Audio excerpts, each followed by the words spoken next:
নমস্কার, আমি সর্বাণী।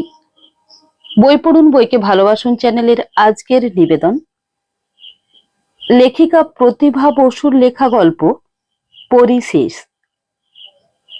শুনে নিন আজকের গল্প পরিশেষ। মাধুরীকে দেখে হঠাৎ অরবিন্দ থমকে গেল। দেখলো বোধহয় 8 বছর পরে, কিন্তু চিনতে তার এক পলকের বেশি প্রয়োজন হলো না। মাথাটা যথা সম্ভব নিচু করে সে যেন নিজেকে একটু আড়াল করবার চেষ্টা করল। বিয়ে বাড়ি, প্রকাণ্ড চক মিলানো দালানের চৌকো উঠোনে শামিয়ানা টাঙানো হয়েছে, ঝলমল করছে আলোতে।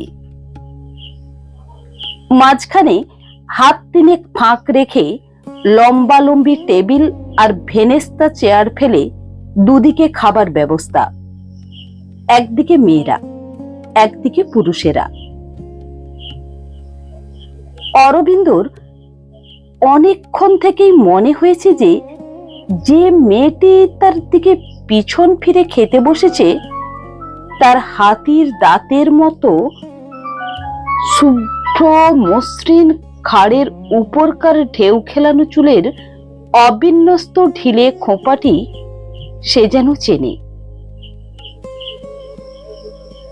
হঠাৎ মেয়েটি মুখ ঘুরালো এদিকে।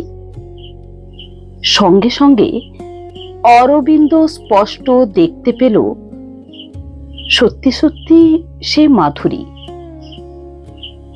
মনের মধ্যেটা একটু কেমন করলো যেন, একটু বিবেকের দংশন হয়তো। পর মুহূর্তেই সামলে নিল নিজেকে। খেয়ে উঠে সে আর দেরি করলো না, শুভরাত্রি জ্ঞাপন করে বেরিয়ে পড়ল সেখান থেকে। তারপর পানের দোকান থেকে 2 খিলি পান, 1 প্যাকেট সিগারেট কিনে সামনে যে বাস পেল তাতেই চড়ে অনির্দিষ্টভাবে ঘুরে ফিরে বাড়ি ফিরল রাত 12টায়। মেম সাহেব নিশ্চয়ই এতক্ষণ জেগে নেই, আর থাকলেও তার সঙ্গে দুটো কথা বলে শান্তি পাবার আশা করা নিতান্তই মূঢ়তা। ফ্ল্যাটের দরজায় আসতে সে টোকা দিল। কলিং বেল টিপলে ফল হতো বেশি, কিন্তু যদি অ্যানির ঘুম ভাঙে তবে আজ রাত্রে মল্লযুদ্ধ। প্রায় 10 মিনিট টোকা দেবার পরে বয় এসে আস্তে দরজা খুলে দিল। অরবিন্দ নিঃশব্দে নিজের শোবার ঘরে ঢুকে নিঃশব্দে পোশাক ছেড়ে শুয়ে পড়ল। ঘুম এলো না অনেকক্ষণ, আর তারপর যখন ঘুমলো তখন বাকি রাতটুকু সে এমন সব স্বপ্ন দেখল যার থেকে নির্ঘুম রাত্রিও মানুষের পক্ষে অনেক কাম্য। দোষ আর কার? সমস্ত দোষ অরবিন্দেরই তো। অরবিন্দ যখন ভাইয়ের পয়সায় 4 বছর মেম পুষে ফতুর হয়ে দেশে ফিরল তখন তার মাথার কোষে কোষে শয়তানি বুদ্ধি জাল ফেলেছে। দেশে থাকতে তার সুনাম ছিল, লেখাপড়ার ব্রিলিয়ান্ট না হলেও ভালো ছেলে বলেই সকলে জানত। বিএ পাশ করবার পরে তার হঠাৎ ঝোঁক চাপলো বিলেত যাবে, অক্সফোর্ডে পড়বে। অরবিন্দর দাদা অনন্তবাবু তখন রাঙামাটির সিভিল সার্জন। তিনি ভাইয়ের ইচ্ছাকে সদিচ্ছা বলেই মনে করলেন এবং বিনা আপত্তিতে চোখের জল সামলে রাজি হলেন। অরবিন্দ দেখতে অদ্ভুত সুন্দর, তার স্বাস্থ্য, তার রং, তার চালচলন, কথাবার্তা সমস্তই নিখুঁতভাবে সুন্দর। এবং বিলেতে গিয়ে এই সৌন্দর্যই তার কাল হলো। সেখানে গিয়ে অত্যন্ত সহজেই মেয়েদের মনোহরণ করলো এবং শেষ পর্যন্ত সস্তা মেয়েদের পেছনে ঘোরাটাই পেশা করে 4 বছরে ভাইয়ের রক্ত চল করা সঞ্চিত সমস্ত অর্থ খুইয়ে ফতুর হয়ে দেশে ফিরে এলো। ফিরে আসার তার একেবারেই ইচ্ছে ছিল না।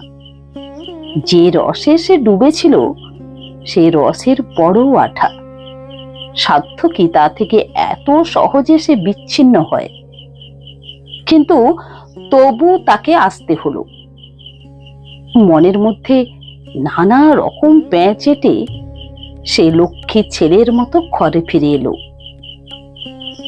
অনন্তবাবু ভাইয়ের অধঃপতন সমস্তই বুঝলেন, কিন্তু কিছুই বললেন না। দিন কয়েক অরবিন্দ ভাইয়ের একান্ত অনুগত থেকে হঠাৎ একদিন ব্যবসা করবে বলে 1,000 টাকা চেয়ে বসলো। ব্যবসা বিষয়ে তার কি পর্যন্ত জ্ঞান তার তালিকাও সে ঘন্টা 3 বসে ভাইয়ের কর্ণগোচর করল। কিন্তু অনন্তবাবু নিঃশব্দে বসে পাইপ টানতে লাগলেন, জবাব দিলেন না। সেদিন রাত্রেই তিনি শুয়ে শুয়ে স্ত্রীকে বললেন, দেখো, অরবিন্দুর কিন্তু আবার পালাবার মতলব। এখন যে করেই হোক ওকে বাঁধতে হবে। কেন, কি করে বুঝলে? বয়স তো হলো, অভিজ্ঞতা বেড়েছে, কাজে বুঝতে দেরি লাগে না। স্ত্রী অন্নপূর্ণা একটু চুপ করে থেকে বললেন, বাঁধতে হলে তো বিয়ে দেয়া ছাড়া আর উপায় দেখি না। আমি তো তাই বলি। দেখো ভালো করে ভেবে। অন্নপূর্ণা চিন্তিত ভাবে পাশ ফিরলেন। অনন্তবাবু অনেকক্ষণ পাইপ টেনে আবার বললেন, অরবিন্দ আমার সন্তানেরও অধিক। আমার সন্তান নেই এ কথা আমার কখনো মনেই হয় না। সেই অরবিন্দ চোখের উপর এমন ভেসে যাবে? অন্নপূর্ণা নিঃশ্বাস টেনে বললেন, সে তো ঠিকই কথা। অনন্তবাবুর বহু কাল পরে মনে পড়ল, মাত্র 5 বছর বয়সে তিনি মাকে হারিয়েছিলেন। স্পষ্ট মনে আছে তার। ঠিক 22 বছর বয়সে যখন প্রৌঢ়া পিতা আবার অরবিন্দর মাকে বিয়ে করে নিয়ে এলেন ঘরে, তখন পিতার দুর্মতিতে, লজ্জায়, ঘৃণায় মর্মাহত হয়ে সে গৃহত্যাগ করে চলে গিয়েছিল। কিন্তু এই অরবিন্দর মা, ওইটুকু 18 বছরের মেয়ে, ফিরিয়ে আনলো তাকে ঘরে, বিয়ে দিয়ে সংসার পাতালো। তারপর ঠিক মায়ের মতো স্নেহে, যত্নে, কর্তৃত্বে সত্যিকারের মা হয়ে উঠল দুদিনেই। তিনি যখন মারা যান, অরবিন্দ তখন 7 বছরের এক ফোঁটা ছেলে। অনন্তবাবুর চোখে অরবিন্দের সেই 7 বছর বয়সের পুষ্ট চেহারা ভেসে উঠল স্পষ্ট হয়ে। কি ভালোই তিনি বেসেছিলেন ভাইকে। মুখ ফিরিয়ে স্ত্রীকে বললেন, তোমার মনে পড়ে আনু অরবিন্দের মায়ের মৃত্যুর কথা? তারপরে না এক ফোঁটা তখন অরবিন্দ আমার হাত ধরে উনি কেঁদে ফেললেন, বৌমা, আজ থেকে তুমি এর মা। অন্নপূর্ণার মুখ করুণ হয়ে উঠল বলতে বলতে। অনন্তবাবু বিষণ্ণ ভাবে আজ অবস্থায় বসে রইলেন অনেকক্ষণ। তারপর এক সময় ঘুমিয়ে পড়লেন। তারপরেই অরবিন্দর বিবাহ পর্ব। মাধুরীর বাবা মৃত্যুঞ্জয় মিত্র অরবিন্দকে দেখে একেবারেই ভুলে গেলেন। মাধুরী তখন আয়ে পড়ে বেথুনে। 18 বছরের মেয়ে, কাঠের কারবারে লক্ষপতি মৃত্যুঞ্জয় মিত্র বিনা দ্বিধায় অরবিন্দর সঙ্গে মাধুরীর বিয়ে দিলেন। বিয়েতে তিনি 1000 টাকা খরচ করলেন। তাছাড়া মেয়েকে পা থেকে মাথা পর্যন্ত মুড়ে দিলেন সোনা দিয়ে। বিয়েতে মাধুরীর একান্ত অমত ছিল। বেচারা এমনিতেই ছেলে মানুষ, তার উপর নতুন নতুন কলেজের আস্বাদ পেয়েছে। এরকম হুট করে বিয়ে করাটা তার ভালো লাগলো না। কিন্তু বিয়ের পর অরবিন্দকে তার সত্যিই ভালো লেগেছিল। তার মধুর কথাবার্তায়, ব্যবহারে সকলেই মুগ্ধ। মৃত্যুঞ্জয় বাবু স্ত্রীকে বললেন, কত তোমার ভয় ছিল, একটা মেয়ে, তাকে আমি জলেই ফেললাম বুঝি, খোঁজ খবর ছাড়া বিয়ে, দেখো তো এখন কেমন জামাই। মাধুরীর মা তৃপ্তির হাসি হেসে বললেন, থাক থাক, আর গর্ব করতে হবে না, মাত্রই তো আজ 10 দিন বিয়ে হয়েছে। এদিকে অরবিন্দর বৌদিও মাধুরীকে দেখে একেবারে আত্মহারা হয়ে গেলেন। তার সমস্ত রুদ্ধ মাতৃ স্নেহ যেন প্রবাহ বইল মেয়েটির কাঁচা মুখখানির দিকে তাকিয়ে। 10 দিন পরে যখন বিবাহের যাবতীয় অনুষ্ঠান শেষ করে অরবিন্দ ফিরে এলো শ্বশুর বাড়ি থেকে, অনন্তবাবু একটু আড়াল বুঝে স্ত্রীকে বললেন, অরবিন্দকে কেমন উজ্জ্বল দেখাচ্ছে দেখেছ? অন্নপূর্ণা মৃদু হেসে মাথা নাড়লেন। এবার ভাই আমার আর পালাবার নাম করবে না। তা তোমারই তো ভাই। তারপরে দুজনেই চোখে চোখ রেখে একটু হাসলেন। অরবিন্দ মাধুরীকে দেখে একটু অবাক হয়েছিল সত্যি। জীবনে বহু মেয়ে দেখবার তার সুযোগ হয়েছে, কিন্তু ঠিক মাধুরীর মতো যেন সে কাউকে দেখেছে মনে হলো না। অদৃষ্টকে ধন্যবাদ দিতে হয় বই কি, কিন্তু একখানা সুন্দর মুখ নিয়ে তো অরবিন্দর কারবার নয়, তাতে তার আশও মেটে না। কাজে কাজেই মনকে সে প্রশ্রয় দিল না। প্রেম বলো যাই বলো, ওসব তো সাময়িক একটা উত্তেজনা ছাড়া কিছু নয়। মনে মনে অরবিন্দ বিবেককে বোঝালো, আর জীবনকে উত্তেজনা যদি ভোগী করতে হয়, তবে একাধিক স্ত্রীলোক ছাড়া সেটা সম্ভবই নয়। আর সে প্রমোদস্থল হচ্ছে ইউরোপ। অতএব দিন 20 পরে একদিন রাত 12টার সময় সে নিঃশব্দে উঠে বসলো বিছানায়। মাধুরী নিরুদ্বেগে ঘুমাচ্ছিল বালিশে মাথা রেখে। বড় সুন্দর ওর ঘুমন্ত মুখ। ক্ষণিকের জন্য অরবিন্দর মুখ নেমে এসেছিল ওর মসৃণ সাদা কপালের উপর, কিন্তু তক্ষুনি সংযত হয়ে মনকে শাসালো। ছি!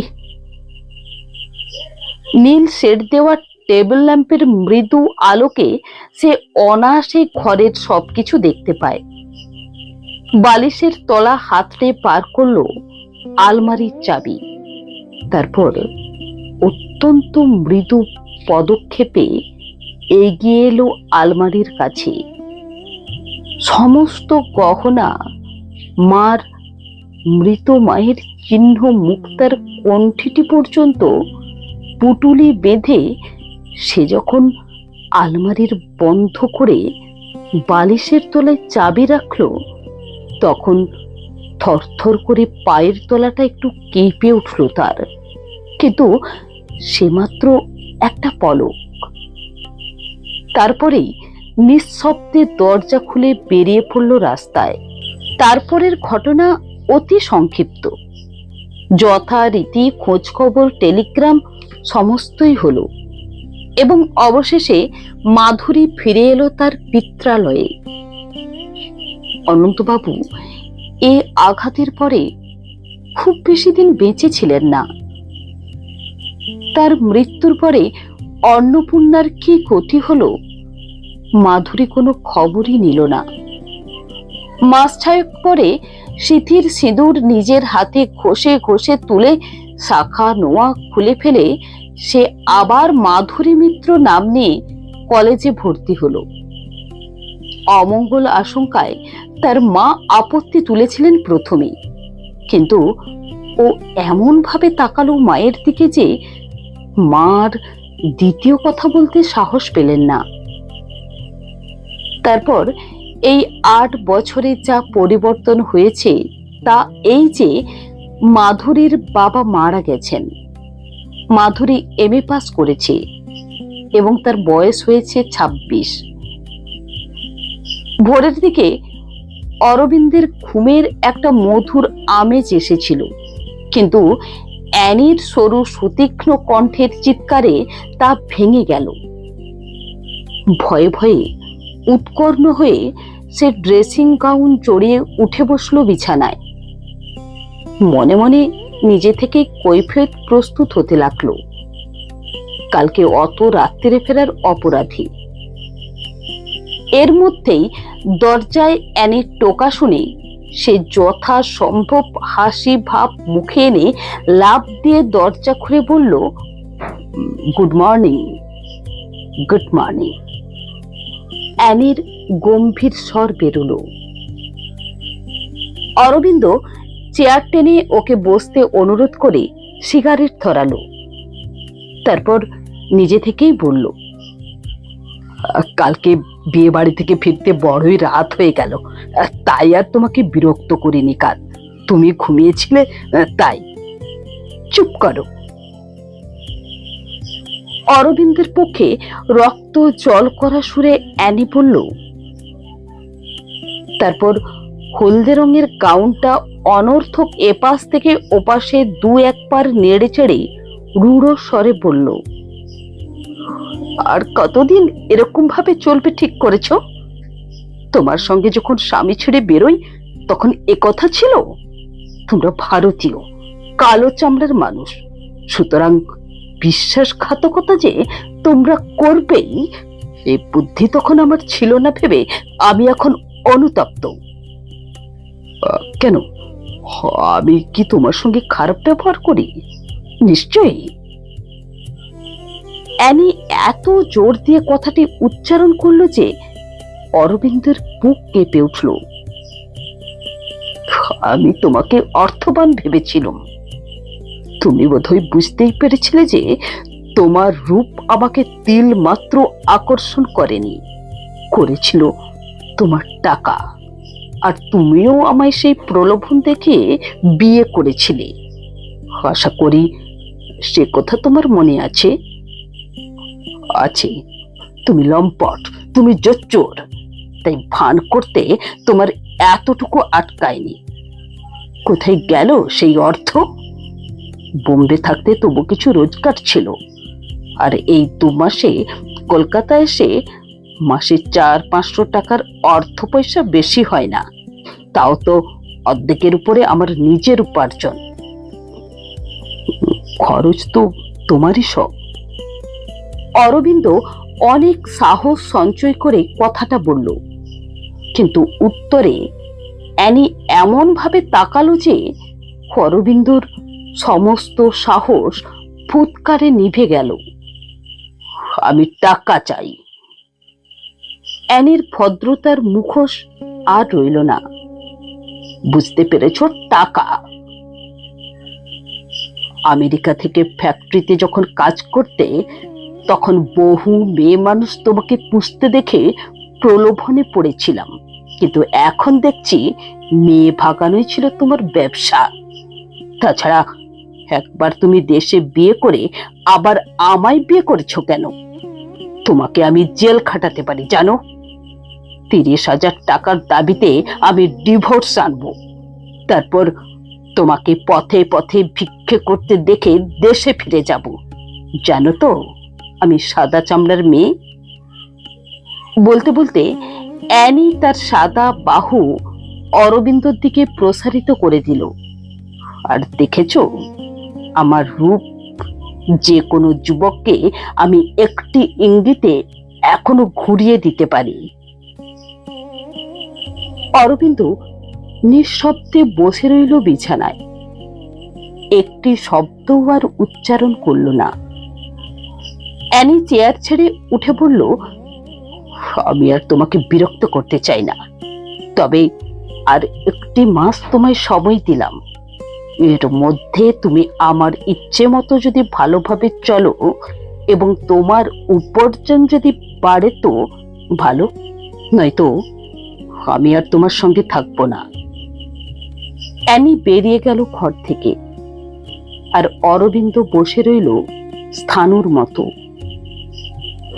খানিকক্ষণ পরে নেপালি বয় ট্রেতে করে তার ঘরে ছোট হাজরি এনে হাজির করেছে। কেন এসেছিস? অরবিন্দ রুখে উঠল বিছানায় বসেই। বয়টাকে একটু ঘাবড়াতে দেখা গেল না। মেম সাহেব যখন বেরিয়ে গেছেন তখন আর ভাবনা কি। অরবিন্দকে সে ভয় পায় না, কিন্তু ভালোবাসে, খুব ভালোবাসে। কেননা সে বুঝেছে বাইরের অরবিন্দ তার একটা খোলস মাত্র, ভেতরের মানুষটি অত্যন্ত ভীরু, কোমল। মেম সাহেব অরবিন্দকে যখন নির্যাতন করে তখন তার মনে হয় কোমরের পেটি থেকে কুকরি খুলে তার সাদা বুক লাল করে দেয়, কিন্তু তার কাপুরুষ মনে নিঃশব্দে কুকুরের মতো হজম করে। অরবিন্দর ধমকের পরেও সে চুপ করে দাঁড়িয়ে রইল সেখানে। অরবিন্দ চায়ে চুমুক না দেওয়া পর্যন্ত সে যাবে না। একটু পরে অরবিন্দ আবার বলল, দাঁড়িয়ে আছিস যে? চুয়া পানি ঠান্ডা ভৈকায়। ভৈকয় তো তোর কি, তুই যা। বাবু চুয়া পিত্ত। অত্যন্ত স্নেহের সুর বেরোলো নেপালির গলা থেকে। অরবিন্দর মনের মধ্যে হঠাৎ ধাক্কা লাগলো। দ্বিতীয় কথা না বলে সে আস্তে চা ঢাললো কাপে। মনে হলো কত কাল পরে তার কোনো প্রিয়জন কাছে বসে খাওয়াচ্ছে। খেতে খেতেই বাইরের ঘরে লোকজনের খসখস শোনা গেল। বয় তাড়াতাড়ি গেল তাদের বসাতে, আর অরবিন্দ ত্রস্তে চা সেরে কাপড় চোপড় বদলাতে উঠে এলো। অরবিন্দ যে কাজ করে সেটা একটু অভিনব। কুৎসিত মানুষ সুন্দর করা, মোটাকে রোগা করা, সোজা চুল কোঁকড়া করা, এ সমস্ত কথাই তার সাইনবোর্ডে লেখা আছে। বোম্বেতে এসে সে এই ব্যবসা করে যথেষ্ট উপার্জন করেছে 2 বছরে, কিন্তু তারপরে তার বুজরুকি আর লোকে বিশ্বাস করতে চাইল না। বুদ্ধিটা অবশ্য অ্যানির, এজন্য তাকেই ধন্যবাদ দিতে হয়। আর সে যে সত্যি পারেও এমন কাজ, ভ্রু চাঁচা, চোখ টান করা, চামড়া সাদা করা, ঠোঁট ধনুক করা, কিন্তু অরবিন্দর এসব ঠিক আসে না। তাছাড়া যে সমস্ত কথা বললে ব্যবসাতে লোক জমানো যায় সে সমস্ত আয়ত্ত করতেও শেখেনি। কতকাল আর থাকা যায় জোর চুরি করে। অরবিন্দ ট্রাউজার্সের মধ্যে শার্ট ঢোকাতে ঢোকাতে ভাবল এবার সে নিশ্চয়ই এসব ছেড়ে দেবে। কোন স্কুলে মাস্টারি, বিমার দালালি, যা হোক একটা চোখ বুঝে সে চিন্তায় বাধা পড়ল। বয়সে তাড়া দিল বাইরে যাবার জন্য। হঠাৎ অরবিন্দর কি হলো, নিমিষে টান মেরে গা থেকে খুলে ফেললো শার্টটা। তারপর ধপ করে বিছানায় বসে পড়ে অত্যন্ত ঠান্ডা সুরে পড়ল,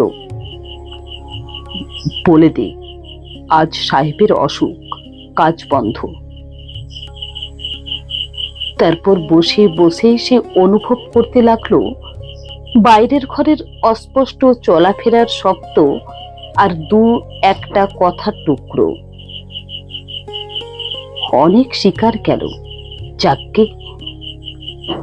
অলস ভাবে উঠে অরবিন্দ একটা সিগারেট ধরিয়ে টানতে লাগলো। বেলা প্রায় 11টায় অ্যানি ফিরে এলো কোথা থেকে। আজকাল তার বন্ধু জুটেছে অনেক। জুটুক, অরবিন্দর আপত্তি নাই। ও যদি কারোর সঙ্গে চলে গিয়ে মুক্তি দিত অরবিন্দকে, তবে সে মাথা মুড়িয়ে গোবর খেয়ে প্রায়শ্চিত্ত করতে পারত। কিন্তু অ্যানি যে বড় ধূর্ত।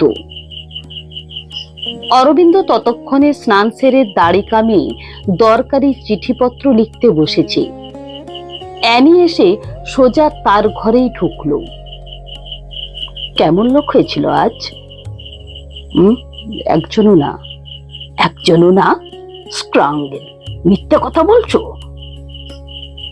মিথ্যে কথা বলাই তো আমাদের ব্যবসা। অ্যানির মুখ লাল হয়ে উঠল রাগে। ও সমস্ত চলবে না, যা পেয়েছো সব দাও। সত্যি কিছু পাইনি, ফের মিথ্যে কথা বলছো? মিথ্যে কথা বলবো কেন? ভারতীয়রা মিথ্যে কথা বলে না, রোগ। অ্যানি খেপে গেল। পাছে অরবিন্দ ঠিক মতো সব না দেয়, এজন্য খদ্দের চলে না যাওয়া পর্যন্ত অ্যানি কখনো বেরোয় না বাড়ি থেকে। আজ কদিন থেকে অবশ্যই বেরোচ্ছে, কিন্তু ফিরে এলে অরবিন্দ কড়ায় ক্রান্তিতে তাকে সমস্ত দিয়ে দেয়। আজকে অরবিন্দর মতিগতি দেখে সে স্তম্ভিত হয়ে গেল। ঝড়ের মতো সে তক্ষুনি আবার বেরিয়ে গেল বাড়ি থেকে। আর অরবিন্দ পরম নির্বিকার ভাবে বসে অর্ধ সমাপ্ত চিঠি শেষ করে ব্যাংকের বই খুলে দেখতে লাগলো কত আছে তার হাতে। অরবিন্দের এত সাহস হলো কি করে, সে কথা সে নিজেই বুঝল না। অ্যানির সঙ্গে প্রকাশ্য ঝগড়া করে তার এ কথা একবারও মনে হলো না এর পরে কি হবে। চেয়ার ছেড়ে উঠে শীষ দিতে দিতে সে সমস্ত ঘর ঘুরতে লাগলো। আর কেমন একটা উত্তেজনায় কপালের শিরাগুলো দপ দপ করতে লাগলো। সমস্ত দিন কিন্তু অ্যানি ফিরল না। অনেকক্ষণ অপেক্ষা করে অরবিন্দ যখন খেতে বসলো, তখন অ্যানির জন্য কেমন যেন তার মমতা হলো। হা হা, কত দূর দেশ থেকে শুধু এই টাকার লোভী মেয়েটা এসেছে তার সঙ্গে। সত্যিই তো, আশানুরূপ সে কি পেল? আমেরিকা থাকতে সে 2 হাতে উপার্জন করেছে, বাড়ি করেছিল, গাড়ি করেছিল। মন টিকলো কই তবু? শেষের বছরটায় তার দেশে ফিরবার জন্য পাগল হতে বাকি ছিল। কোথা থেকে জুটলো এই মেয়েটা? শেষের দিকে অরবিন্দের আর স্পৃহা ছিল না মদে, মেয়ে মানুষে। কিন্তু এই মেয়েটা আবার ভেজালো তাকে। কেন সে মুছল? অরবিন্দ কাঁটা চামচ নিয়ে টুকটুক করতে লাগলো প্লেটের মধ্যে। আজ ফিরে আসুক অ্যানি। অ্যানি যা চায় সব দিয়ে সে তাকে ঠান্ডা করে বিদায় দেবে। সমস্তই তো প্রায় গেছে, যা আছে তাও যাক, সব যাক। তারপর আবার সেই 12 বছর আগেকার অরবিন্দ, 12 বছর আগেকার অরবিন্দ, 12 বছর আগেকার অরবিন্দ। কথাটা বারে বারে মনের মধ্যে নাড়াচাড়া করে ভারী ভালো লাগলো তার। বেলা 4টে পর্যন্ত ঘন ঘন ঘড়ি দেখে অরবিন্দ ক্লান্ত হলো। তবু অ্যানি ফিরে এলো না। মনটা একটু কেমন বিষণ্ণ লাগলো যেন। 4টের পর সে বেরুলো। কেন বেরুলো, কোথায় যাবে, কিছু তার মনে হলো না।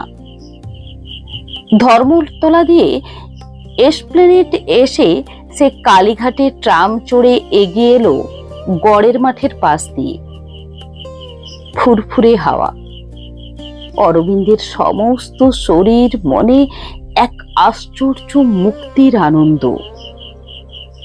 যোগুবাবুর বাজারের কাছে এসে সে নেমে পড়ল লাফ দিয়ে।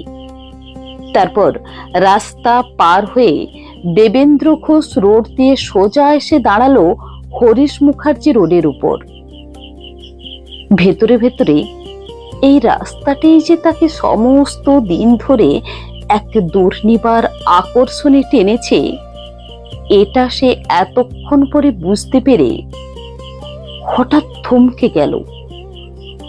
নিঃশ্বাসটা কেমন ভারী ভারী বোধ হলো। স্তব্ধ হয়ে পোকার মতো দাঁড়িয়ে রইল অনেকক্ষণ। তারপর আবার ধীর পায়ে দেবেন্দ্র ঘোষ রোড দিয়ে ফিরে এলো বড় রাস্তায়। লাল রঙের একটি দোতলা বাড়ির ছবি তার মনে হলো চকিতে। মনে হলো 8 বছর আগেকার 18 বছরের একটি মেয়ে, আর তারপর সেই কালকের দেখা মাধুরী। ওই যে ট্রাম যায়। অরবিন্দ টপ করে উঠে পড়ল লাফ দিয়ে, কিন্তু বসতে গিয়ে যাকে দেখলো তাকে দেখে সে আর বসতে পারল না। অদ্ভুত এক উত্তেজনায় কাঁপতে লাগলো ভেতরটা। ট্রামের দরজার হাতলটা ধরে দাঁড়িয়ে রইল মুড়ের মতো। মাধুরী কি দেখেনি অরবিন্দকে? দেখেছে, কালও দেখেছে, আজও দেখেছে। তাছাড়া চিনতেও তার একটি নিমেষ ক্ষয় করতে হয়নি। কালকে দেখে তার সমস্ত রক্তবোধ হয়ে মাথায় উঠে এসেছিল, আর আজকে দেখেও তার কান জ্বালা করতে লাগলো। মনে হলো এই মুহূর্তে নেমে যায় ট্রাম থেকে। ভেতরে ভেতরে তার কেমন একটা যন্ত্রণা হতে লাগলো, কিন্তু অসহায়ভাবে বসে রইল সে চুপ করে।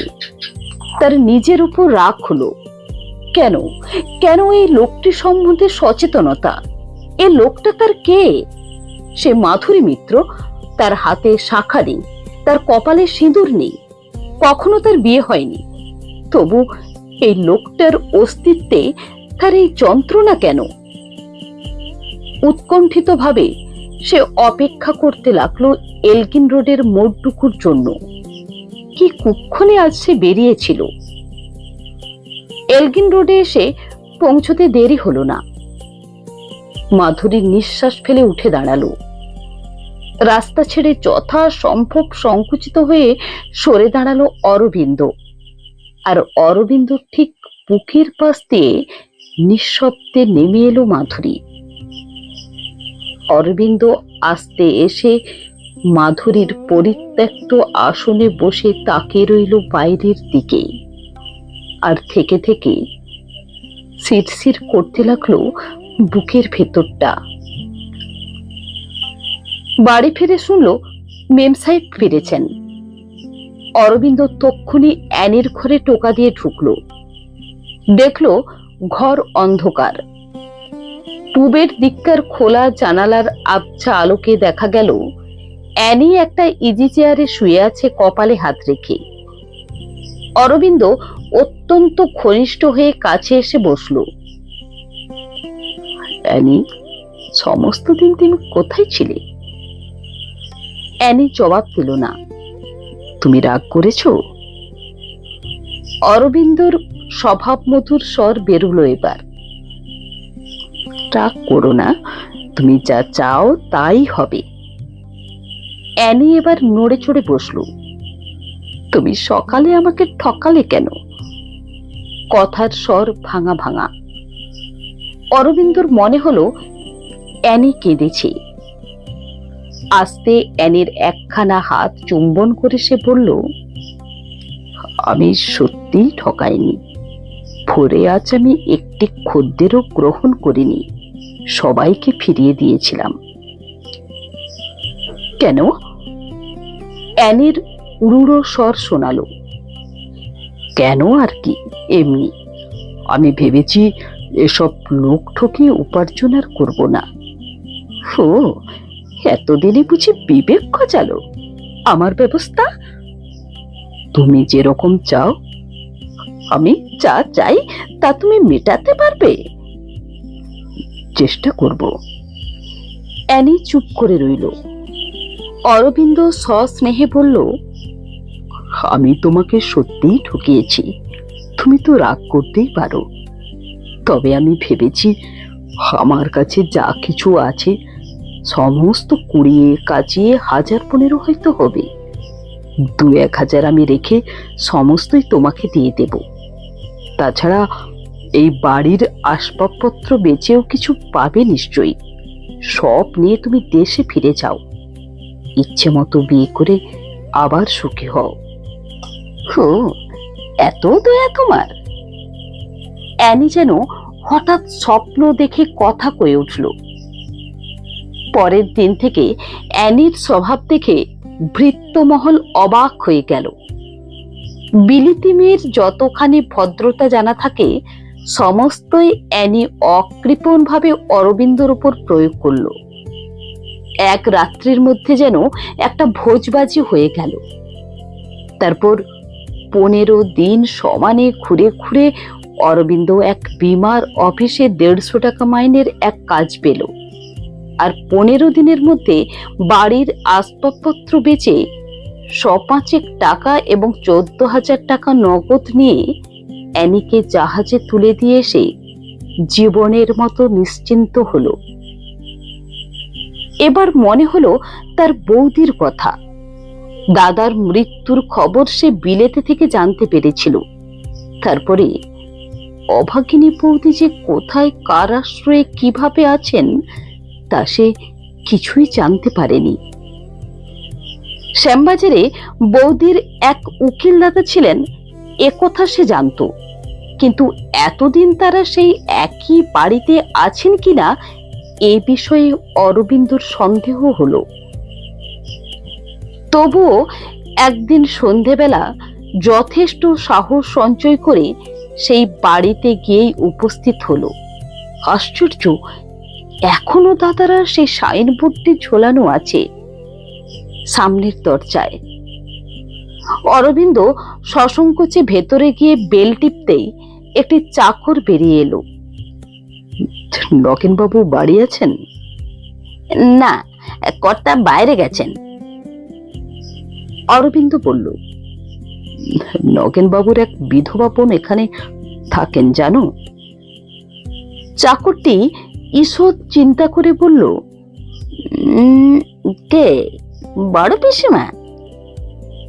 আন্দাজে অরবিন্দ বলল, হ্যাঁ, বড় পিসিমাই, যার ছেলে পুলে নেই। তিনি আছেন। অরবিন্দ হাতে স্বর্গ পেল। এক্ষুনি তাকে ডাকো, বলো যে তার সঙ্গে একজন দেখা করতে এসেছেন, আমার তাকেই দরকার। এমন অত্যগ্র আগ্রহের সঙ্গে অরবিন্দ কথাটা বলল যে চাকরটিও পর্যন্ত একটু অবাক হলো। যাই হোক, ভেতরে গিয়ে সে খবর দিতেই অন্নপূর্ণাকে খানিক পরে দরজার সামনে দেখা গেল। অরবিন্দ অনেকক্ষণ পর্যন্ত চোখ তুলে তাকাতে পারল না। তারপর এক সময় নত মুখে উঠে এসে পায়ে হাত দিয়ে প্রণাম করে বলল, বৌদি, আমাকে ক্ষমা করো। অন্নপূর্ণার 2 চোখ ভরে জল এলো। নতুন করে মনে পড়ল তার সমস্ত কথা। নিঃশব্দে তিনি অরবিন্দর মাথায় হাত ছোঁয়ালেন। অরবিন্দ যে কি কথা বলবে ভেবে পেল না। সাদা থপথপে থান কাপড়ে আর অলংকারহীন শূন্য হাত দুখানায় তাকে যে কি অদ্ভুত লাগলো। অরবিন্দর চোখে অনেকক্ষণ সে কথা বলতে পারল না। অন্নপূর্ণা জিজ্ঞাসা করলেন, কেমন আছো? ভালোই। তোমার শরীর ভালো আছে? নগেনদা কোথায়? অরবিন্দ সহজ হবার চেষ্টা করলো। দাদা তো ওই দাবার নেশা। তুমি দাঁড়িয়ে রইলে কেন? বসো। কবে এলে? এসেছি অনেক দিন। এতদিন তোমার কাছে আসবার মতো অবস্থায় ছিলাম না। এখন আমি একটা ছোট্ট বাড়ি নিয়ে একা আছি ধর্মতলায়। তোমাকে নিয়ে যাব বলেই এলাম। আমাকে? অন্নপূর্ণার কেমন অদ্ভুত ভাবে হাসলেন, একটু থেমে বললেন, যিনি তোমার কাছে থাকতে পেলে এখনো সংসারে বেঁচে থাকতেন তিনি গেছেন। বৌদি, তুমি আমার মা, তুমি আমাকে ক্ষমা করো। অরবিন্দর গলা থরে এলো।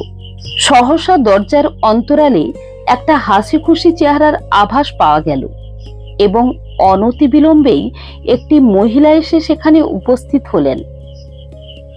বছর 40 বয়স, ফর্সা ধপধপে, কপালের উপর এত বড় সিঁদুরের ফোঁটা, আতময়লা একখানা লাল পাড়ের শাড়ি পরনে। লক্ষ্মীশ্রীতে ঝলমল করতে করতে সেখানে এগিয়ে এলেন। দিদি, অরবিন্দ এসেছে, আমাকে বলনি যে? আমি গল্প শুনতে পেয়ে বুঝতে পেরে ছুটে এলাম। তারপর অরবিন্দ, কবে এলে তুমি? আনন্দ মিশ্রিত বিস্ময়ের অপরূপ ভাবে হাসতে লাগলেন তিনি। আরে বৌদি যে, কেমন আছো? অরবিন্দের স্বাভাবিক প্রফুল্ল স্বর আপনা থেকে বেরিয়ে এলো এবার নগেনদার স্ত্রীকে দেখে। বাহ, তুমি দেখছি একটু বুড়ো হওনি। নত হয়ে সে পায়ের ধুলো নিতে এলো। হৈমন্তী হপ করে ওর দুহাত চেপে ধরলেন। করো কি? সাহেব মানুষ প্রণাম টনাম করে না, এমনিতেই সুখে থাকো। কবে এলে তুমি? খবর কি তোমার? বসো বসো, চা খাবে না? হৈমন্তী ঠিক সেই রকমই আছেন। অরবিন্দের ভেতরটা ফুটতে লাগলো আনন্দে। চা তো নিশ্চয়ই খাবো, কিন্তু তার আগে তুমি বসো তো একটু। বৌদি, তুমিও বসছো না কেন? না না, তোমরাই বসো, আমি বরং চায়ের ব্যবস্থা করে আসি। অন্নপূর্ণা ঘর থেকে বেরিয়ে গেলেন। অরবিন্দ, তুমি আগের মতো চায়ের সঙ্গে পেঁয়াজ কুচো, শুকনো লঙ্কা আর আলু দিয়ে চিড়ে ভাজা খেতে ভুলে গেছো নিশ্চয়ই? একটুও না। ভেজেই সেটা পরীক্ষা করো না আজ। তবে যাই আমি ভাজি কি। হৈমন্তী চেয়ার ছেড়ে উঠলেন। চলো, আমিও চাই। তুমি যাবে রান্না করে?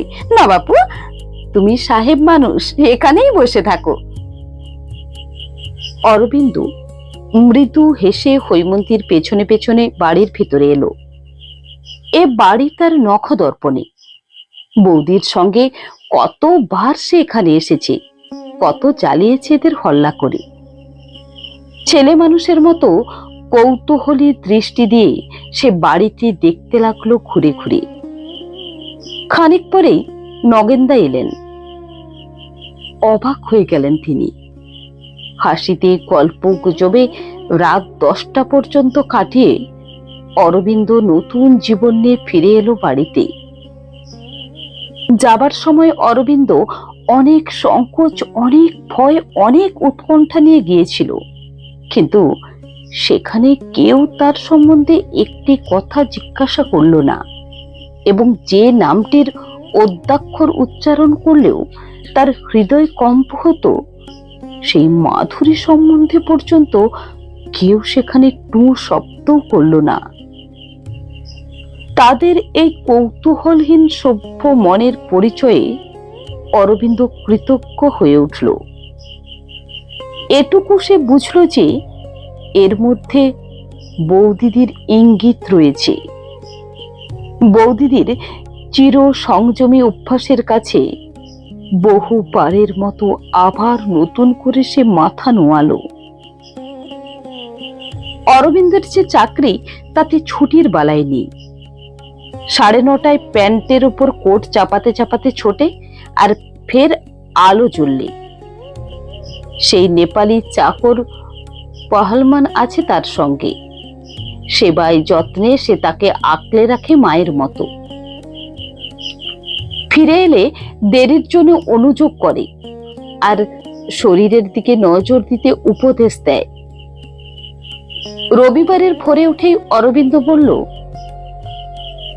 এই পহলমান, আজ আমার বৌদি আসবে, তুই ঘরটরগুলো কিন্তু সুন্দর করে সাজিয়ে রাখবি। পহলমানের ফোলা ফোলা নেপালি চোখ ছোট হয়ে এলো বিস্ময়ে। কিসকা বাহু, আপকা আপকা সুহাসিনী? অরবিন্দ হেসে ফেলল। আরে বহু নয়, বৌদি, বড় ভাই কা সুহাসিনী। বেটা জঙ্গলি, এতদিন বাংলা মুলুকে আছিস, বাংলা জানিস না? আমি? পহলমানের দাঁত বেরিয়ে গেল এবার। আমি তো বাংলায় বলে সর্বদা। মাইজি কব আয়গা বাবু? আজই, এক্ষুনি আমি তাকে আনতে যাচ্ছি। কাপড় চোপড় ঠিক করে দি। লাল্লা। পহলমান লাফাতে লাফাতে বেরিয়ে গেল ঘর থেকে। 8টা বাজতেই অরবিন্দ গিয়ে হাজির হলো নগেনদার বাড়ি। নগেনদা তখন দ্বিতীয় প্রস্ত চায়ে মশগুল। আরে এসো এসো, কোথায় গেলে? আর ডাকো না তোমার বৌদিকে। নগেনদা ব্যস্ত হয়ে উঠলেন। আপনি বসুন দাদা, আমি নিয়ে আসছি ডেকে। কিন্তু ডাকতে হলো না, তিনি গলা পেয়ে নিজে থেকেই এলেন। বাবা, চমৎকার মানুষ ভাই তুমি। এসেই তিনি অরবিন্দকে অনুযোগ করলেন, সেই যে গেছো বুধবার রাত্রিরে আর এলে রোববার সকালে, এর মধ্যে আর তোমার অবসর হলো না নাকি? অরবিন্দর বৌদিও এলেন। এতদিন আসনি কেন? মৃদু কণ্ঠে তিনি বললেন, আমার অবসর কোথায়? কি গোলামি আমি করি তা তুমি নিজের চোখেই দেখবে এখন।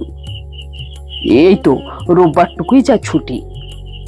তারপর নগেন বাবুর দিকে তাকিয়ে বলল, নগেনদা, আমি কিন্তু আজ বৌদিকে নিয়ে যেতে এসেছি। নগেন বাবুর মুখ হঠাৎ গম্ভীর হয়ে গেল। তুমি কি পাগল অরবিন্দ?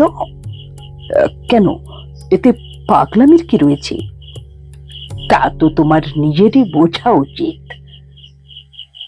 নগেন বাবু চায়ের পেয়ালার মুখ ডোবালেন আর অরবিন্দর কান গরম হয়ে উঠল। ইঙ্গিত বুঝে সহসা জবাব দিতে পারল না।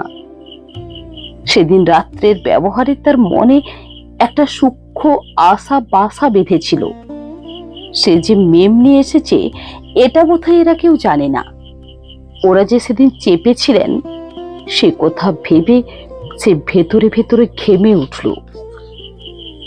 আমি অনেক অন্যায় করেছি, কিন্তু তাই বলে বৌদির কাছেও কি ক্ষমা নেই নগেনদা?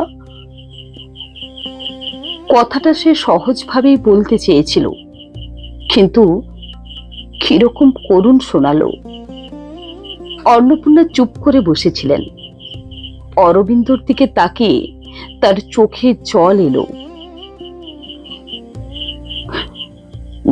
ক্ষমা আবার কি ভাই? তুমি যে সত্যি ফিরে এসেছো নিজের ঘরে তা তোমার চোখ দেখেই বুঝেছি। কিন্তু তুমি তো জানো বিধবা মানুষের, বিধবার সমস্ত নিয়ম তুমি পালন করতে পারবে বৌদি, সেখানে আমি একা। অরবিন্দ অন্নপূর্ণার মুখ থেকে যেন কথাটা কেড়ে নিয়ে বলতে লাগলো, বিশ্বাস করো সেখানে আমি একা। পরিপূর্ণ শান্তির সঙ্গে সে একথা উচ্চারণ করলো যে সে একা। তবে যে শুনলাম, নগেনদা আর্ধেক বলেই হৈমন্তী ও অন্নপূর্ণার দিকে তার বিস্মিত দৃষ্টি মেলে দিলেন। ঠিকই শুনেছিলেন, কিন্তু সেসব বালাই আর নেই এখন। নগেনদা কথাটা বিশ্বাস করলেন এবং শেষ পর্যন্ত অরবিন্দর আগ্রহকে আর উপেক্ষা করতে পারলেন না। অন্নপূর্ণা স্বামীর মৃত্যুর পরে ভাইয়ের বাড়ি চলে গিয়েছিলেন। টাকা পয়সা অনন্তবাবু কিছুই রেখে যেতে পারেননি। একা অরবিন্দই তাকে সর্বশান্ত করেছিল। তবু মৃত্যুর পরে 20,000 টাকার একটি লাইফ ইন্স্যুরেন্স পাওয়া গেল। নগেনবাবু সমস্ত টাকা অন্নপূর্ণার নামে ব্যাংকে জমা রেখেছিলেন। অরবিন্দর কাছে আসবার 3-5 পরে অরবিন্দ যখন শুতে যাবে, অন্নপূর্ণা তখন ডেকে বললেন, অরবিন্দ, টাকা কটা বরং তোমার নামে বচলে রাখো। খেপেছ? অরবিন্দ 7 হাত পিছিয়ে গেল। এততেও তোমাদের শিক্ষা হয়নি নাকি? ওসব ঝামেলা আমি আর নেব না কিছুতেই। অন্নপূর্ণা তাকে নিজের বিছানার প্রান্ত দেখে বললেন, বসো, একটু কথা আছে তোমার সঙ্গে। অরবিন্দ পা ঝুলিয়ে বসতেই তিনি বললেন, তোমাকে যখন ভয় ছিল তখন সেই ভয় কাটাবার জন্য একটা গুরুতর অন্যায় করেছিলাম। এখন আর ভয় নেই। টাকাটা তোমার কাছেই রাখো। আর আমার একটা শেষ অনুরোধ, যে মাধুরীর একটু খোঁজ নাও। মেয়েটার সর্বনাশের জন্য আমরাই তো দায়ী। তোমার দাদার আত্মা শান্তি পাবে না নয়তো। অন্নপূর্ণার গলা ধরে এলো। কেশে নিয়ে বললেন,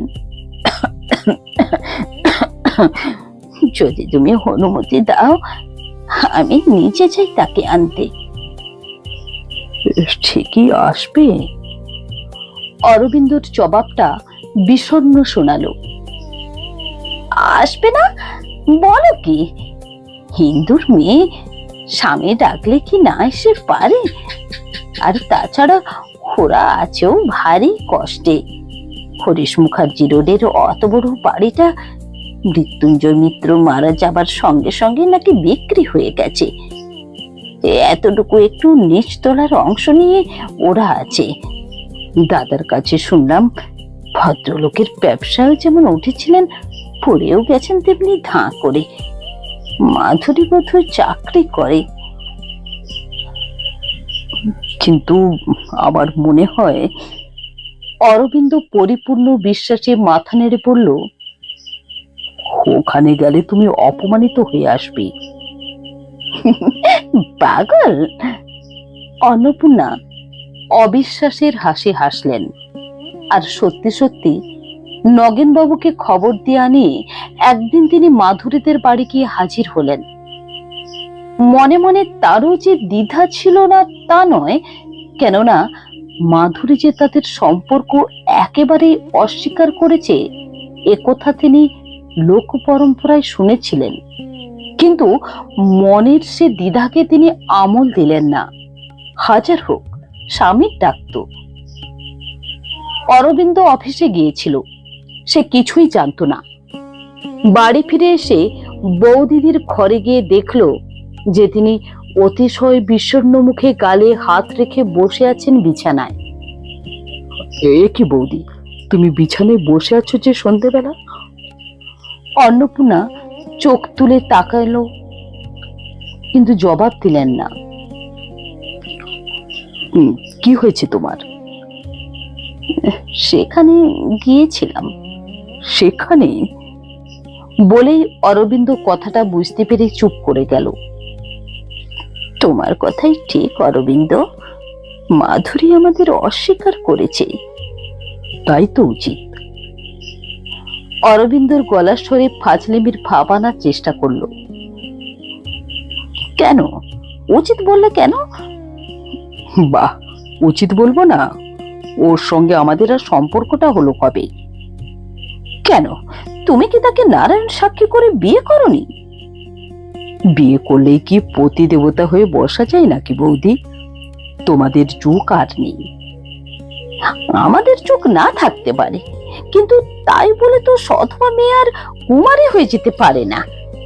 হিন্দু বিবাহে যে ডিভোর্স নেই, এটা মস্ত খুঁত।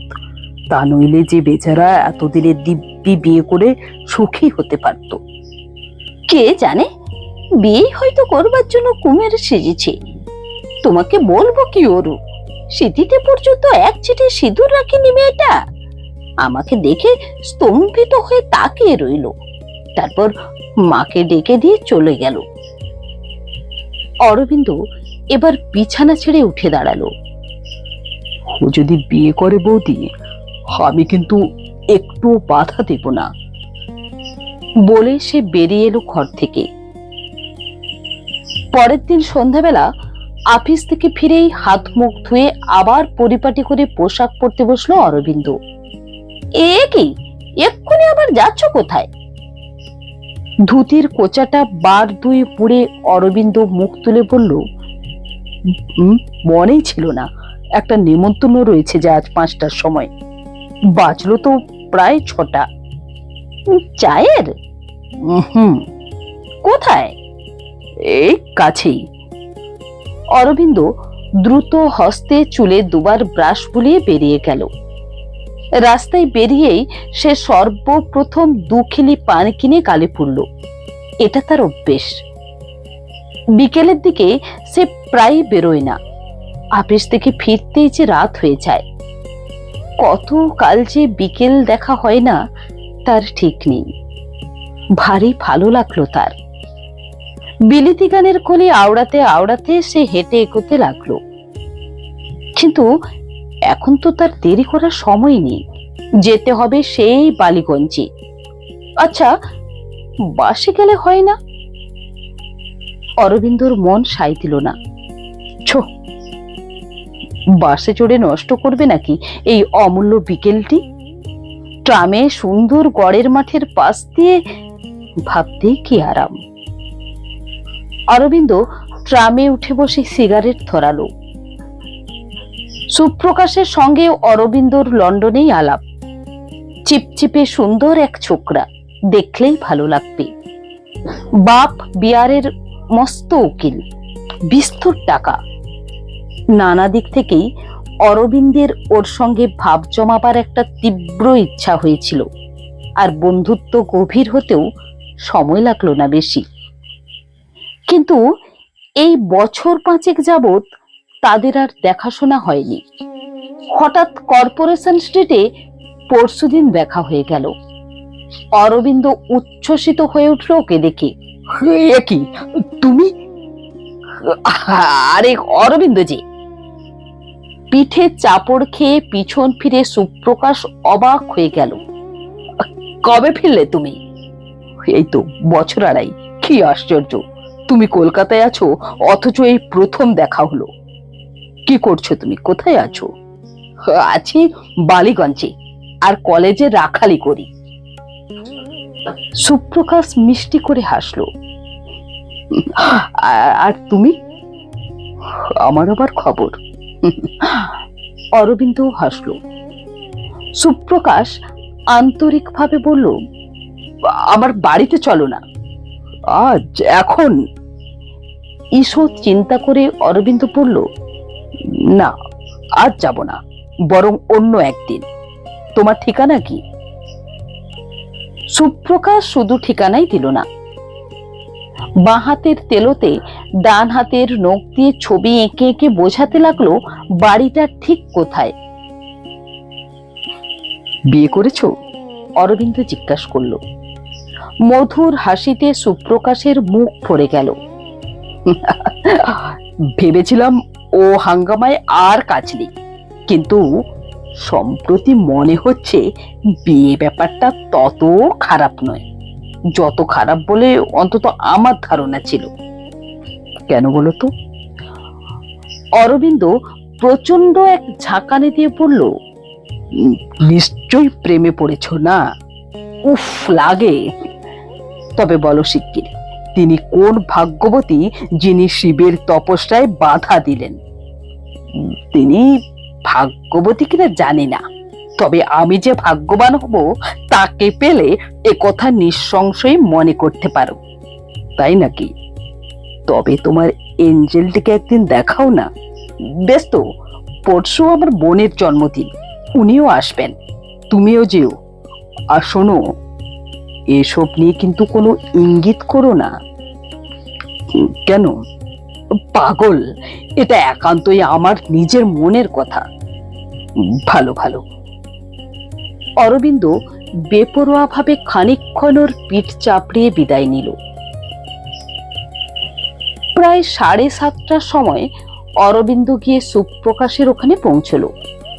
সুন্দর একতলা বাড়ি, সামনে সবুজ কম্পাউন্ড, গেট থেকে লাল সুরকির প্রশস্ত রাস্তা গোল হয়ে বেঁকে গিয়ে গাড়ি বারান্দায় ঠেকেছে। বাড়িটি দেখা গেল ঝকঝক করছে আলোতে। অরবিন্দ একটু ইতস্তত করে আবার নম্বরটা মিলিয়ে ঢুকে পড়ল বাড়ির মধ্যে। একদল অতিথি বোধহয় ফিরে যাচ্ছিল। সুপ্রকাশ আর 19-20 বছরের একটি মেয়েকে দেখা গেল বিদায় সূচক নানা রকম ভদ্রতা করছে, তাদের বিদায় নিচ্ছে। গাড়িটার হেডলাইট জ্বালিয়ে তার কানের পাশ দিয়ে বেরিয়ে গেল বউ করে। সঙ্গে সঙ্গে সুপ্রকাশের আন্তরিক কণ্ঠস্বর শোনা গেল, এই যে অরবিন্দ, অবশেষে এলে তাহলে। সুপ্রকাশ দ্রুত এগিয়ে এলো। এই যে আমার বোন সুমিত্রা, এর উপলক্ষে আজ। অরবিন্দ যুক্ত করে অভিবাদন জানালো। সুমিত্রা হেসে বলল, আসুন। সুমিত্রা একটু এগিয়ে যেতেই সুপ্রকাশ অনুচ্চারিত স্বরে বলল, তুমি একটা শিলি ফুল। কেন এত দেরিতে এলে যে? কারো সঙ্গেই তোমার দেখা হলো না? আমার এঞ্জেলটি তো পালাবার উপক্রম করছিলেন, নানা আছিলাই ধরে রেখেছি, তাহলেই যথেষ্ট। অরবিন্দকে নিয়ে সুপ্রকাশ ড্রয়িং রুমে ঢুকলো। ঘর প্রায় শূন্য। এখানে ওখানে 2-4 জন স্ত্রী পুরুষের স্বল্পতম ভিড়। কিন্তু জানালার দিকের সেটিতে যে মেয়েটির পাশে গিয়ে সুমিত্রা দাঁড়ালো এবং তাকে বসবার অনুরোধ জানালো, তাকে দেখে অরবিন্দের হৃৎপিণ্ডটা ধক করে উঠল। সুমিত্রা মাধুরীর সঙ্গে তার পরিচয় করিয়ে দিল বটে, কিন্তু অরবিন্দর গলা দিয়ে একটি কথাও বেরুলো না। আর মাধুরী বিবর্ণ মুখে সেটির কোণে বসে ঘামতে লাগলো দৈবের নিষ্ঠুরতা স্মরণ করে। সুমিত্রা উঠে গিয়ে চা নিয়ে ফিরে এলো। অরবিন্দ 2-4 বার কেসে চেষ্টা করলো আলাপ জমাতে, কিন্তু বারে বারে ব্যর্থ হয়ে চুপ করে গেল। সুপ্রকাশ এলো ভেতর থেকে। আরে অরবিন্দ, তুমি যে একেবারে ভদ্রলোক হয়ে আছো, কথাটা তো বলো। অরবিন্দ যেন খেই পেল সুপ্রকাশকে দেখে। কোথায় গিয়েছিলে তুমি? এই তো এদিকে। মাধুরীর দিকে তাকিয়ে বলল, এর সঙ্গে আপনি আলাপ করুন, দেখবেন অদ্ভুত আমোদে মানুষ আমার বন্ধুটি। মাধুরী অতি কষ্টে একটু হাসলো এবং একটু পরেই বলল, আমার এবার যাওয়া দরকার সুপ্রকাশ বাবু। নিশ্চয়ই নিশ্চয়ই, আমি নিজে গিয়েই তো আপনাকে পৌঁছে দিয়ে আসবো, কথা দিয়েছি। একটু অপেক্ষা করুন দয়া করে, দাসীদের পৌঁছে দিয়ে এক্ষুনি ফিরে আসবে আমার গাড়ি। গাড়ির দরকার কি? আমি স্বচ্ছন্দে ট্রামে চলে যেতে পারবো। না না না, সে কি হয়? একটু বসুন দয়া করে। এত ব্যস্ত হয়েছিস কেন রে? বস না আর একটু, বলে সুমিত্রা বসে পড়ল তার পাশে। অরবিন্দর দিকে তাকিয়ে বলল, মিস্টার দত্ত, ইনি আমার সহপাঠিনী ছিলেন, এখন সহকর্মিনী। অরবিন্দ বোকার মতো হাসলো। কিছুই খাচ্ছেন না আপনি? সুমিত্রা আবার অনুযোগ করল। না না না, খাচ্ছি বই কি, খাওয়া বিষয়ে আমি একান্ত নির্লজ্জ। বলতে বলতে সে হঠাৎ তাকালো মাধুরীর দিকে। মাধুরী নিমেষে চোখ নামিয়ে ফেলল তার মুখ থেকে এবং পর মুহূর্তেই সোজা দাঁড়িয়ে পড়ল। না ভাই, আমার দেরি করলে চলে না, আমি ট্রামেই যাব। আর একটু, আর একটু। সুপ্রকাশ অনুনয় করে বলল। সুমিত্রা মৃদু হেসে বলল, তুমি আজকে আমাদের মাননীয় অতিথি, তোমাকে পৌঁছে দেবার সম্মানটুকু অন্তত আমাদের করতে দাও। মাধুরী নিরুপায় ভাবে চুপ করে বসে পড়ল, আর অরবিন্দ তক্ষুনি চায়ের শেষ চুমুক দিয়ে বলল, সুপ্রকাশ, আমি কিন্তু ভাই বসবো না আজ। মিস কর, অত্যন্ত দুঃখিত যে আপনার জীবনের এই শুভ দিনটিতে আসতে পারবার সৌভাগ্য লাভ করেও আমি খানিকক্ষণ আপনাদের সুমধুর সাহচর্য লাভ করতে পারলুম না। বলতে বলতে অরবিন্দ উঠে দাঁড়ালো। অত্যন্ত অভদ্রতা, অত্যন্ত অসভ্যতা হচ্ছে বুঝেও আমি নিরুপায় হয়ে আপনাদের কাছে বিদায় নিতে বাধ্য হলাম। হাতের ঘড়ির দিকে ব্যস্তভাবে চোখ বুলিয়ে, নিশ্চয়ই আমাকে মার্জনা করবেন। ও কি, এই তো এলে। সুপ্রকাশ অবাক হয়ে তার দিকে তাকালো। সঙ্গে সঙ্গে মোটরের হর্ন বাজলো গাড়ি বারান্দায়। উৎকর্ণ হয়ে সুপ্রকাশ এগিয়ে এলো একবার দরজার সামনে, তারপর ফিরে এসে বলল, আচ্ছা চলো। আমি আমি কেন? নাও নাও, আর ভদ্রতা করতে হবে না। সুপ্রকাশ তাকে ঠেলে এনে গাড়িতে ঢুকিয়ে দিল। মাধুরীও এগিয়ে গেল নিঃশব্দে। আপনাকে অনেক কষ্ট দিলাম মিস মিত্র। সুপ্রকাশ ভদ্রতা জানাতে জানাতে ড্রাইভারকে নামিয়ে নিজেই ড্রাইভ করতে বসলো সামনে। ভেতরে মাধুরী আর অরবিন্দ অন্ধকারে পরস্পরের অস্তিত্বকে নির্বাক হয়ে বসে রইল। গাড়ি রাসবিহারী এভিনিউ পার হয়ে যখন রোসা রোডে এসে পৌঁছলো, অরবিন্দ তখন অত্যন্ত আস্তে, প্রায় কানে কানে বলার মতো করে ডাকলো, মাধুরী। মাধুরী কাঠ হয়ে গেল অরবিন্দর ডাক শুনে। আমি বলছিলাম কি, অরবিন্দ বিপন্নের মতো বলল,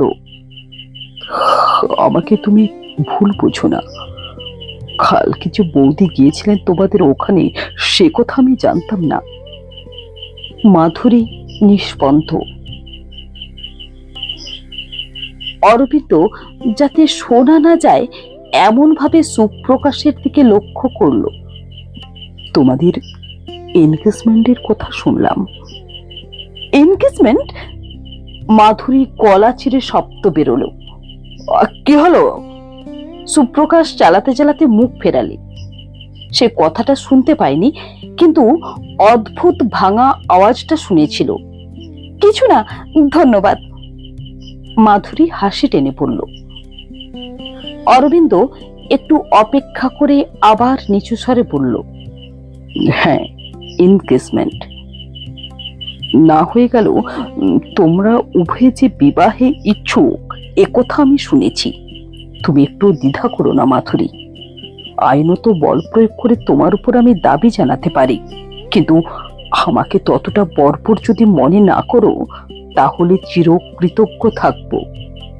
এতটুকু কেলেঙ্কারিও আমি করব না এই নিয়ে। তোমার বিয়েতে আমি সত্যি সুখী হব, বিশ্বাস করো। অরবিন্দ চুপ করল। মাধুরী কিছুই বুঝতে পারল না ও কথার তাৎপর্য। বিবাহের কথাটা ইনি কোথা থেকে সংগ্রহ করলেন? একবার বিবাহ করে কি তার যথেষ্ট শিক্ষা হয়নি? দুবার তার ঠোঁট নড়ল অরবিন্দকে কোনো কথা বলার জন্য, কিছু বলা হলো না। মাধুরীর বাড়ির দরজায় গাড়ি এসে থামতেই সুপ্রকাশ নেমে দরজা খুলে দিয়ে হেসে বলল, নিন, এইবার আপনার শান্তি। অসংখ্য ধন্যবাদ আপনাকে। সুপ্রকাশ আবার গাড়ি ছোটালো অরবিন্দর বাড়ির দিকে। বাড়ি ফিরে অরবিন্দর যে কি হলো, ভালো করে খেতে পারল না, ঘুমোতেও পারল না রাত্রিতে। 3 দিন পরে অফিসে গিয়ে পুরো এক খামে মাধুরীর লেখা এক চিঠি পেল। মাননীয় সু, আপনি যে শুনেছেন তা যে একান্তই মিথ্যে কথা, সে কথা জানাবার জন্য আমাকে আজ এই চিঠিখানা লিখতে হলো। মাধুরী মিত্র। অরবিন্দ একবার, দুবার, 3বার, বোধহয় লক্ষবার ওই কথা পড়ল। তারপর চিঠিখানা অতিশয় সযত্নে ভাঁজ করে বুক পকেটে রেখে কাজে মন লাগাবার চেষ্টা করলো। অফিসের মধ্যে 10টা থেকে 4টে পর্যন্ত সময় যে তার কিভাবে কেটেছিল তা সে নিজেও জানে না। একসময় প্রকৃতিস্থ হয়ে নিজেকে সে মাধুরীদের হরিশ মুখার্জি রোডের দরজায় কড়া নাড়তে দেখে অবাক হয়ে গেল। ঘন ঘন পকেট থেকে রুমাল বের করে কপাল মুছলো, ঘাড় মুছলো এবং ব্যাকুল ভাবে মাথার চুলের মধ্যে দিশাহারা হয়ে আঙুল চালাতে লাগলো। দরজা খুলে দিয়ে অরবিন্দকে দেখে মাধুরী একেবারে স্তম্ভিত হয়ে গেল। মিনিট খানেক নিঃশব্দে দাঁড়িয়ে থেকে বলল, কাকে চান? তোমার মা বাড়িতে নেই মাধুরী? অরবিন্দ ক্ষীণ গলায় বলল, না। ও একটু চুপ করে থেকে বলল, তার সঙ্গে দেখা হয় না? না। একটু থেমে, কথা থাকলে আমাকেও বলে যেতে পারেন। রাস্তায় দাঁড়িয়ে বলবো? হঠাৎ যেন সহজ সুর ফিরে এলো অরবিন্দর গলায়। অনুমতির অপেক্ষা না করেই ঘরে এসে বসলো সে। আমাকে যদি অস্বীকারই করতে পারো মাধুরী, তবে আচরণটা একটু ভদ্রভাবে করাই তো উচিত। মাধুরী নতমুখে দাঁড়িয়ে রইল দেয়াল ঘেঁষে। বসো না। তারপর একান্ত স্বাভাবিক হয়ে বলল, শোনো মাধুরী, সত্যি বলতে তোমার মার সঙ্গে আমার কিন্তু একটু দরকার নেই। আর আমি যেখানে কেন এসেছি, কার কাছে এসেছি, তাও বলা শক্ত। অফিস শেষ করেই কালীঘাটের ট্রামের ভিড়ে বাদুড়ের মতো ঝুলতে ঝুলতে চলে এলাম। এক গ্লাস জল খাবে? চা খাবেন? মাধুরীর মৃতের মতো রক্তহীন ঠোঁট ফাঁক হয়ে কথা বেরোলো, যদি দয়া করো তুমি, কিন্তু আগে একটু জল দাও। আমার গলা শুকিয়ে দেখো কাঠ হয়ে গেছে। অরবিন্দ রুমাল দিয়ে মুখে হাওয়া করতে রাখলো। মাধুরী লজ্জিত ভাবে পাখাটা খুলে দিয়ে জল নিয়ে এলো। এক নিঃশ্বাসে সমস্ত জলটা খেয়ে অরবিন্দ গ্লাসটা ফিরিয়ে দিয়ে বলল, আর চা খাবো না মাধুরী, আমি এক্ষুনি চলে যাব। তুমি বরং ততক্ষণ একটু এখানেই বসো, একটা কথা বলি। অরবিন্দ একটু দম নিয়ে বলল, আমি ধর্মতলার একটা ফ্ল্যাটে বৌদিকে নিয়ে আছি, শুনেছো বোধহয়। যদি তুমি আমাকে কখনো ক্ষমা করো, কখনো যদি দয়া করো আমাকে, তবে তুমি অবশ্য যেও সেখানে। অরবিন্দ এবার উঠে দাঁড়ালো টুপি হাতে করে। একটু থমকে দাঁড়ালো যেতে যেতে। তারপর একান্ত সহজভাবে মাধুরীর ঠান্ডা মসৃণ হাতের উপর নিজের কঠিন হাতখানা মুহূর্তের জন্য ছুঁয়ে বেরিয়ে এলো রাস্তায়। মাধুরী দাঁড়িয়ে রইল চুপ করে। একসময় দু চোখ বেয়ে তার জল গড়িয়ে পড়তে লাগলো সেই হাতের ওপরে। বন্ধুরা, পরিশেষ গল্পটি এখানেই শেষ হলো। নমস্কার।